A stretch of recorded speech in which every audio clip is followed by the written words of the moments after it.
U.S. intervention. U.S. imperialism. U.S. imperialism was the conquest for colonial empires while gaining economic, political, and military power.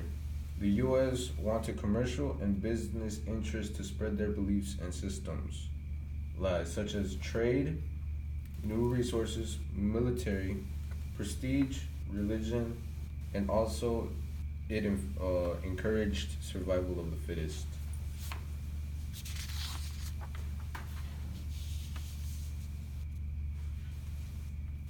Puerto Rico, as a result of the Spanish American War, was annexed by the U.S. The U.S. colony saw it as a the U.S. saw it as a colony. The U.S. gained imperial strength and global presence.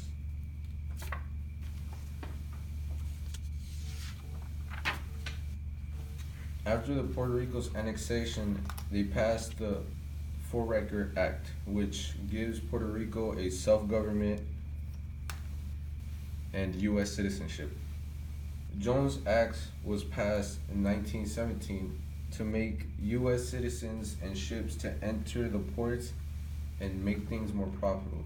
By the way, it was only U.S. citizens. And also it became a commonwealth in 1952.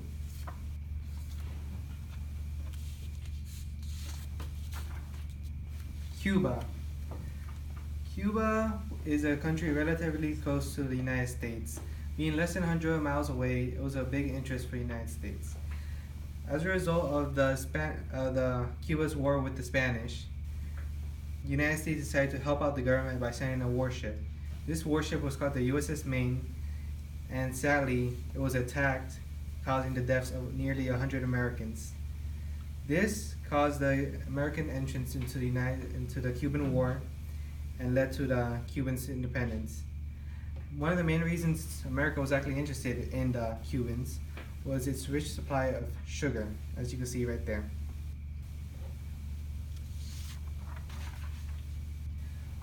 What this established was American dominance in the Caribbean.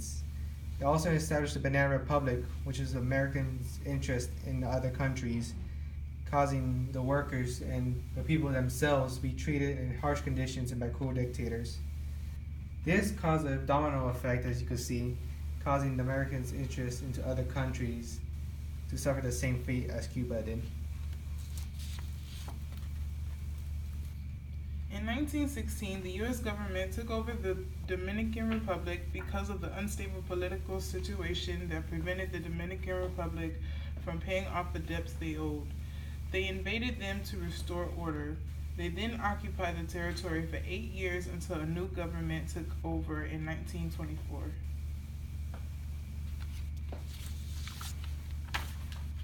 The U.S. supported authoritarians and corrupt leaders who still rule on behalf of a privileged social class and foreign powers. They seen the invasion as an oppressor instead of a liberator. The Dominican Republic continued to suffer. At the end of the invasion, more than 3,000 Dominicans and 21 American servicemen died, and they had very harsh dictatorship. Some of the relevance that we could see into today's society was the Cuban Missile Crisis. The Cuban Missile Crisis was led by the communist Russia, where it put nuclear-tipped missiles on Cuba. This in itself caused a whole entire of the issues that even to today, Cuba still resents the Americas, which led it to going to communism, America's main rivals in the 80s. As a result of this, came to the power of the Castros, dictators who believed America was the source of the issues, and that America overall was a bad influence on Cuba itself.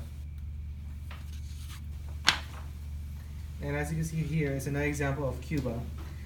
During the Cuban War, as I said, the USS Maine was attacked, which led to 260 men dead as a result of it.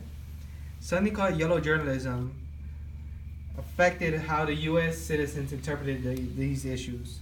It saw that the USS Maine was an attack to Americans themselves, when in reality it was just a simple explosion due to some human error.